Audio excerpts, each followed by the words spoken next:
আসসালামু আলাইকুম। এটা একটা আইটেল 5027 ভোল্ট। এটার ব্যাটারি কানেকশন দিলে এই ফোনটা অটোমেটিক অন হয়ে যায়। অন হয়ে আর পাওয়ার বাটনটা কাজ করে না, আর সব বাটন কাজ করে। তো ফোনটাকে আমি ভালোভাবে ওয়াশ করলাম, হয় না। এখন আমি ফোনটাকে পেস্ট দিয়ে ভালো করে সম্পূর্ণ জায়গায় হিট দিতেছি। হিট দেওয়ার পরে আমি এই ফোনটার এখন চার্জের পিনটা উঠাবো। উঠে চার্জের পিনটা আরেকটা পিন লাগাবো, কারণ এই ধরনের সমস্যাগুলো চার্জের পিন থেকেও হয়। ফোনটা ডাইরেক্ট হয়ে যায়, ফোনটা অন হয় না, এগুলো চার্জের পিন থেকেও হয় অনেক সময়। তো এই ফোনটা আমি চার্জের পিনটা উঠানোর পরে এখানে সুন্দর করে আরেকটা নতুন চার্জের পিন ইনস্টল করব।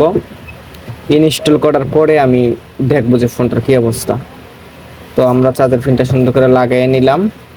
আর চার্জার পিন লাগানোর ক্ষেত্রে চার্জার পিনের 5টা পা থাকে, 5টা পা যেন একদম একুরেট ভাবে লাগে, না হয় ফেক চার্জ হয়, অনেক সময় ফুল চার্জ হয় না। তো আমি সুন্দর করে 5টা ট্যাঙ্ক জ্বালাই দেওয়ার পরে এটাকে সুন্দর করে অকটেন দিয়ে ওয়াশ করতেছি। অকটেন দিয়ে ওয়াশ করার পরে দেখবো যে ফোনটা আসলে কি অন হয়, অটোমেটিক অন হয়ে যায় নাকি পাওয়ার কে প্রেস করে অন করা লাগে। তো সুন্দর করে ওয়াশ করার পরে আমি এখন এটাকে ডিসপ্লেটা জ্বালাই দিতেছি। জ্বালাই দেওয়ার পরে দেখবো যে এটা আসলে কাজটা হয়েছে কিনা। তো এটা আমি কেসিনে সেট আপ করলাম, পরে ব্যাটারি কানেকশন দিছি। দেওয়ার পরে আর অটোমেটিক অন হয় না।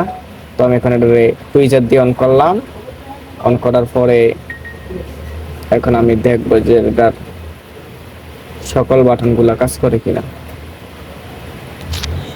তো আমি এখানে আগে চার্জার লাগাইছি, যে চার্জ নাই, এখন দেখতেছি যে সকল বাটনগুলো কাজ করে কিনা। তো ফোনটা একদম আলহামদুলিল্লাহ 100 ওকে। এখন আর অটোমেটিক অন হয় না, টুইজার দিয়ে অন করা লাগে। তো এইভাবে আপনারা স্টেপ বাই স্টেপ কাজ করলে ইনশাল্লাহ 100 সাকসেসফুল হবেন।